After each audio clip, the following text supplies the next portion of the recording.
नमस्कार, colonel Ajay CO Ajay Astro Group First Global Astro Finance digital channel से आपसे मुखातिब होता हूं। 6 सितंबर सन 2023 वार बुधवार। दोस्तों, आज और कल दो महत्वपूर्ण दिन हैं पूरे भारतवर्ष के लिए, क्योंकि कृष्ण जन्माष्टमी का पर्व आ रहा है। पूरी टीम की तरफ से अजय एस्ट्रो ग्रुप चैनल की आप सभी को कृष्ण जन्माष्टमी के शुभ और पावन अवसर पर बहुत बहुत शुभकामनाएं। आपको याद होगा दोस्तों कि हमने एक लगातार आपको अपडेट दिए थे कि पूरे विश्व में साउथ वेस्ट मानसून जो हिंदुस्तान का है और अल-नीनो का प्रभाव से पूरे विश्व में इसका प्रभाव पड़ सकता है और असमान बरसात और सूखे की स्थिति हो सकती है।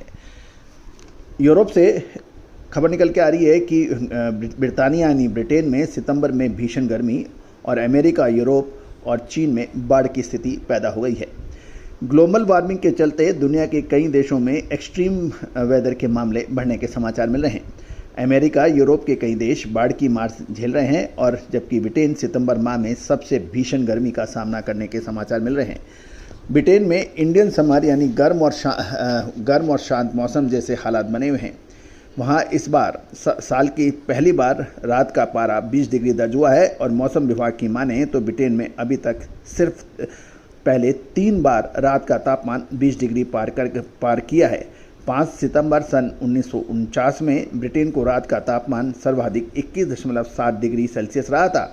इसके अलावा सितंबर 2016 और 8 सितंबर 2021 को ब्रिटेन में रात का पारा 220 डिग्री सेल्सियस रहा था। एक गौरतलब है कि ये एक महत्वपूर्ण बात है, क्योंकि ब्रिटेन के अंदर लगातार तेज़ गर्मी के समाचार मिल रहे हैं और दिन का पारा 30 डिग्री सेल्सियस तक चल रहा है, जबकि रात का पारा 20 डिग्री सेल्सियस तक बढ़ चुका है। दोस्तों, मौसम विभाग का कहना है कि सप्ताह के अंत में दिन का तापमान 32 डिग्री के पार जा सकता है ब्रिटेन में। इसे साल का सबसे गर्म दिन 25 जून था, जब लिंकशायर में तापमान 32.2 डिग्री था। ब्रिटेन के स्वास्थ्य विभाग ने पूरे इंग्लैंड में गर्मी का येलो अलर्ट जारी कर दिया है। वहीं मौसम विभाग ब्रिटेन के अगले सप्ताह मैनचेस्टर, कार्डिफ और लंदन में तूफान के साथ भारी बरसात की भी आशंका जताई जा रही है। गौरतलब है कि पिछले 30 सालों में ब्रिटेन 0.9 डिग्री सेल्सियस ज़्यादा गर्म हो गया है। 1884 के बाद 10 सबसे ज़्यादा गर्म साल 2002 के बाद ही रिकॉर्ड किए गए हैं। रिपोर्ट के मुताबिक साल 2100 तक ब्रिटेन में हर तीसरे साल अधिकतम तापमान 40 डिग्री सेल्सियस के पार जा सकने की संभावना बनाई जा रही है। ये था ब्रिटेन में गर्मी का माहौल। अब हम अमेरिका की तरफ ले चलते हैं। इडालिया तूफान से फ्लोरिडा के कई हिस्सों में अभी तक भी अमेरिका में बाढ़ के हालात हैं। एक्सट्रीम वेदर के कारण अमेरिका इस साल अब तक 15 से ज़्यादा प्राकृतिक आपदाएं झेल चुका है। पिछले महीने हिलेरी तूफान से लॉस एंजल्स में टकराया था और हवाई द्वीप के मौई जंगलों में आग से 115 लोगों की मौत हुई थी, जिसमें 385 लोग लापता हुए थे। चीन के हेईकुई तूफान में 12 इंच तक बरसात होने के समाचार मिल रहे हैं। हेईकुई तूफान ताइवान के बाद चीन पहुंच गया है और मंगलवार को चीन के फुजियान में 12 इंच बरसात हुई और तूफान के चलते चीन के लगभग 1.14 लाख लोगों को सुरक्षित स्थानों पर भेजा गया है। पिछले महीने 2 तूफानें डॉक्सरी व खानून के चलते बीजिंग में 140 साल की सबसे भारी बरसात भी हुई थी।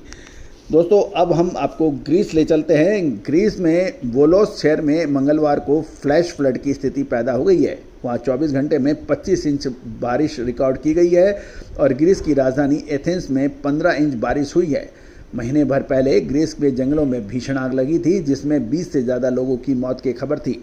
स्पेन दाना तूफान के चलते स्पेन में भारी बरसात हो रही है और कई हिस्सों में बाढ़ के से हालात हैं। मैड्रिड मेट्रो और हाई स्पीड रेल बंद है और मैड्रिड में बारिश अभी भी जारी है। अनुमान है कि 24 घंटे में 8 इंच बारिश का 1972 का रिकॉर्ड टूट सकता है। सप्ताह भर में 10 लोगों की बारिश से मौत होने के भी समाचार स्पेन से मिल रहे हैं। दोस्तों, ये सारी जानकारियाँ हम आपको इसलिए दे रहे हैं कि जो असामान्य मौसम और बरसात, कहीं सूखा कहीं बरसात, ये सभी विशेषकर कृषि उपज के लिए बिल्कुल मुवाफिक नहीं है। हमने आपको कपास, सोयाबीन, दालें के पल्सेस के साथ साथ ऑयल सीड, इन सभी की जानकारियाँ हम देश विदेश की आप तक पहुँचाते हैं। दूसरा दोस्तों, हम चीन के ऊपर क्यों नज़र रखते हैं कि चीन सबसे बड़ा आयातक देश खाद्य पदार्थों का माना जाता है, और चीन की खरीदारी जब भी जिस भी आइटम में होती है तो उसके भाव आसमान छूने लगते हैं, चाहे वो मूंगफली हो, कैस्टर हो या फिर मसाले हों। तो दोस्तों, उम्मीद है कि सभी कृषि विशेषज्ञ और जो कृषि उपज और फसलों पर अपना ध्यान केंद्रित करना चाहते हैं कि वो इन समाचारों को विशेष ध्यान में रखेंगे। दोस्तों, अक्सर हमसे पूछा जाता है कि आपका विश्लेषण किस आधार पर और किस तरीके से होता है। दोस्तों, यदि आप पूरे विश्व पर नज़र रखेंगे, फसलों पर, मौसम पर और उपज और खपत पर, तो आपको कोई भी विश्लेषण करने में मदद हासिल हो सकती है। दोस्तों, आपको हमारा ये चैनल कैसा लगता है, अपनी कमेंट अवश्य दीजिए। हमें उम्मीद है कि आप इसको लाइक करेंगे। All the very best, good luck, happy trading.